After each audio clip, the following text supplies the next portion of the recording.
Social media এখন আর social নাই, এটা হচ্ছে জাস্ট মিডিয়া। এখানে কি নাই? মারামারি, কাটাকাটি, ঝগড়াঝাটি, প্রেম ভালোবাসা, লাভ স্টোরি, ডিগবাজিও আছে। কি নাই? সব আছে। যখনই খুলবেন মিডিয়া তখনই দেখবেন হ্যালো গাইস, আবারও চলে এসেছি আপনাদের রিকোয়েস্টে নতুন একটি ভিডিও নিয়ে। মানে রিকোয়েস্ট কখন করলাম? আপনারা কি কেউ কখনো রিকোয়েস্ট করছেন যে প্লিজ আপনারা আমার জন্য ভিডিও নিয়ে আসেন? যদি করে থাকেন অবশ্যই কমেন্টে জানান। আমি তো কখনো করি নাই। যদি রিকোয়েস্ট করার অপশন থাকতো, বলতাম প্লিজ আর ভিডিও দিস না প্লিজ। এখন হচ্ছে রিলসের যুগ, আমরা সবাই রিলস দেখি, অনেক বেশি রিলস দেখি। আমি তো অনেক বেশি দেখি, শুয়ে পড়ে রিলস দেখি। এখন আমার এক বান্ধবী আর বয়ফ্রেন্ডের সাথে ঘুরতে গেছে, করোনাটা এইভাবে পড়েছিল, আর বয়ফ্রেন্ড সুন্দর করে এইভাবে তুলে দিছে। কিউট না? সুন্দর না? ওই সেইটা আবার রিলস হিসেবে ফেসবুকে দিয়ে দিছে। সুন্দর। আর উপরে ক্যাপশন দিছে কেয়ারিং বয়ফ্রেন্ড। এটা কেন ঢেকে দিছে বয়ফ্রেন্ড? যেন সুন্দর দেখা যায়।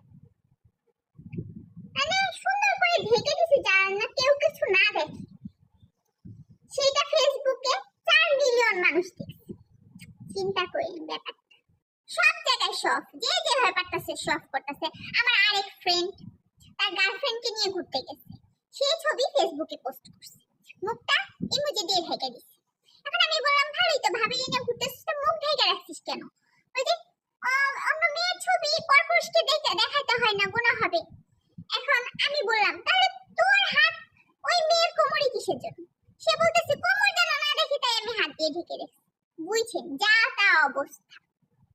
কিছুদিন আগে আমি একটা পোস্টে কমেন্ট করছি, সেই কমেন্টের নিচে একটা মেয়ে এসে কমেন্ট করছে, সেই মেয়ের কমেন্টে এসে একটা ছেলে কমেন্ট করছে।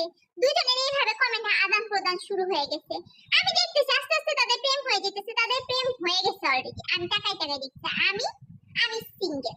কমেন্ট কে করছে আমি, তারপর আমি কি করব? সে কমেন্ট আমি ডিলিট করে দিছি। আজকালকার এত বড় বড় কন্টেন্ট ক্রিয়েটর তৈরি হয়ে গেছে, তাদের ভিডিও ছাড়া মাত্রই মিলিয়ন মিলিয়ন চলে আসে। ভিডিওগুলো কেমন হয়? বড় একটা টেবিল থাকে, টেবিলের মধ্যে একটা আস্ত খাসি, 3টা মুরগি, আধা কেজি পেঁয়াজ, আধা কেজি মরিচ, সব একসাথে নিয়ে বসবে আর খাবে। এইভাবে খাবে। নিয়ে বসছিস খাসি, খাইতেছিস গরুর মতো, মানেই বুঝি না এইসব। সেই গরুর মতো খাওয়া ভিডিওগুলো দেখতে একদমই ভালো লাগে না, তাই না? কিন্তু শুয়ে রাত 3টা পর্যন্ত সেই ভিডিওগুলাই দেখ। আর সেই খাওয়ার ভিডিও দেখতে দেখতে নিজের ক্ষুধা লেগে যায়, আর তখনই ফেসবুকের সামনে যত খাবার দাবারের রান্না বাড়ার ভিডিও চলে আসবে।